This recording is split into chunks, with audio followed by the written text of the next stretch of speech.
Via Justiça de hoje vai discutir a situação dos sigilos oficiais no Brasil. São 3 os temas em foco: o segredo de justiça, o segredo histórico e o crime de vazamento de segredo. Participam do programa o juiz Carlos Frederico Braga da Silva, diretor de Cidadania e Direitos Humanos da AMAGES, e o advogado William dos Santos, presidente da Comissão de Direitos Humanos da OAB de Minas Gerais. Numa parceria da TV Assembleia com a AMAGES, a Associação dos Magistrados Mineiros, o Via Justiça está começando.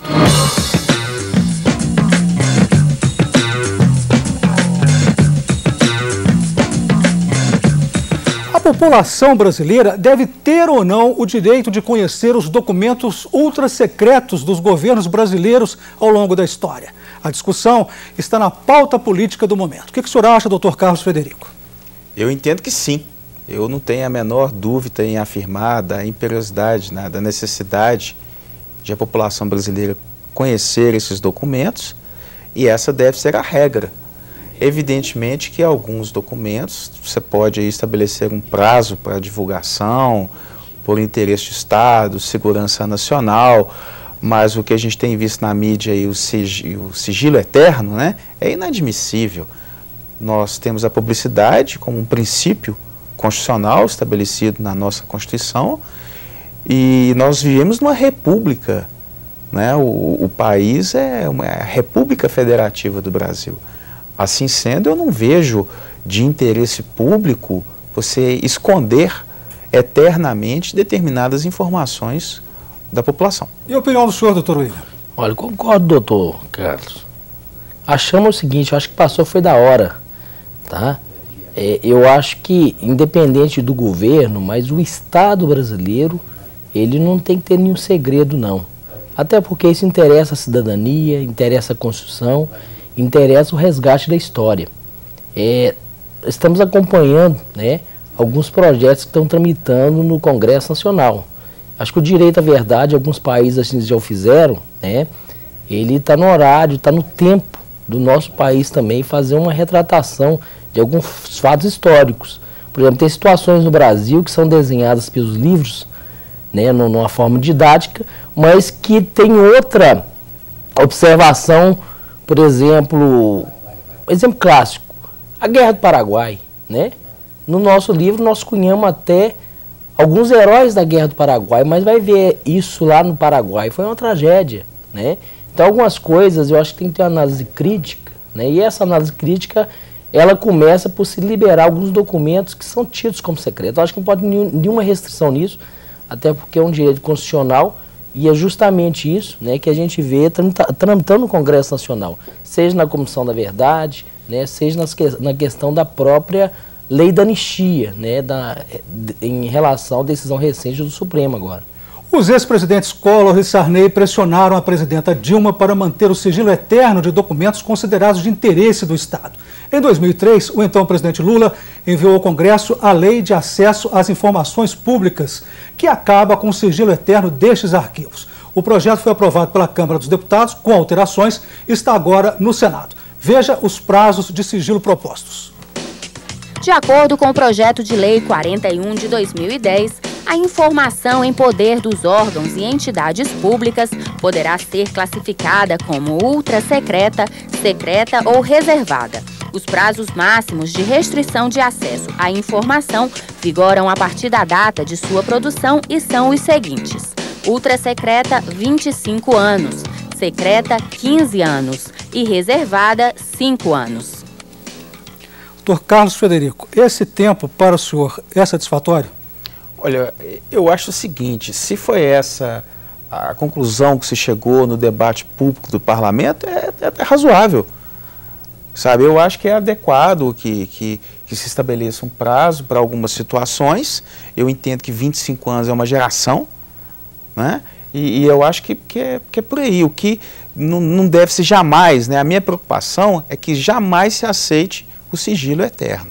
Eu não vejo uma informação tão relevante que não possa ser revelada depois de 25 anos, né, da sua passagem. E o que eu acho mais interessante, Carlos, é a gente prestar atenção o seguinte: nós aprendemos muito com os nossos erros. O ser humano, ele tem o direito fundamental de aprender. Então, revelar essas informações que possam revelar algum tipo de erro histórico praticado é importante para que esses erros não aconteçam no futuro, para que a população se aproprie desse direito imaterial, que é o direito à informação, o direito à verdade, o direito a enfrentar o seu passado e seguir em frente caminhando.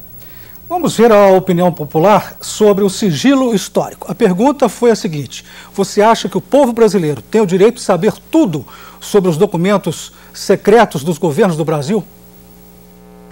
Eu acho que depende muito do documento, porque tem muitos que são realmente muito confidenciais que causariam um grande transtorno assim se fosse divulgado.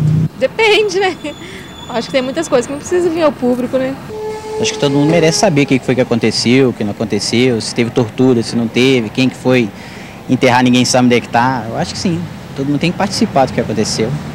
Se é para o bem de todos, para todo mundo saber, para ficar assim uma coisa assim, né? Para ter conhecimento, acho que sim, não tem problema nenhum.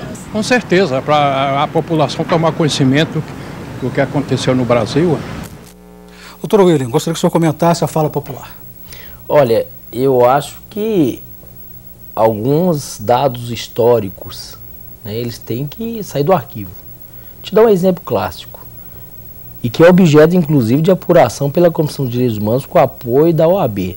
Tá? É o caso da morte de Juscelino Kubitschek. Foi uma morte que aconteceu em 1976. Em 1996 teve a exumação do corpo do Geraldo, que era o motorista dele. Muitas coisas ali ficaram obscuras. Desde os testemunhos, né, de quem estava dentro daquele ônibus da aviação Cometa, na Via Dutra, que diz que foi o causador do acidente.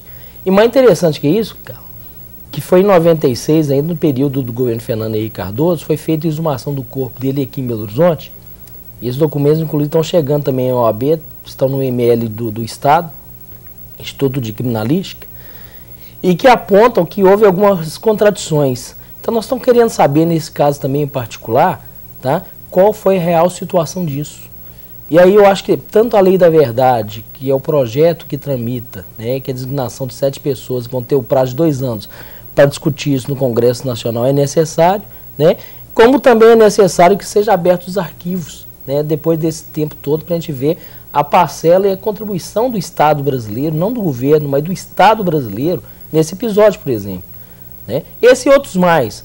A gente, quando fala isso, as pessoas ficam restritas somente às questões políticas, às vezes na época, né, doutor, na época da ditadura militar, mas não. Por exemplo, existem estudos científicos também que são interessantes, que interessam a categoria, né, de os cientistas ligados, por exemplo, à questão do disco OVNI, dos discos voadores. Né? Qual foram as passagens, o que se tem acumulado no Estado brasileiro sobre isso? A gente não sabe, né? Então são algumas indagações que interessam a sociedade de modo geral e que a gente acha e tem certeza que não pode ser objeto de nenhum segredo, né? Até porque esse lapso temporal ele é importante. E o projeto do jeito que ele se encontra, sem nenhuma alteração, que veio votado já, né, na Câmara dos Deputados, foi um projeto que foi apresentado em 2003 e teve uma versão dele, né, em 2009 por parte do Poder Executivo, interessa do jeito que está a cidadania. Eu acho que emenda nele é bobagem, acho que já atende aquilo, né, que a gente acha que é secreto, outro secreto, mas que a gente precisa desvendar também essa caixa, né, e essas situações que estão escondidas hoje na nossa história. O Via Justiça faz agora um intervalo e voltamos em instantes.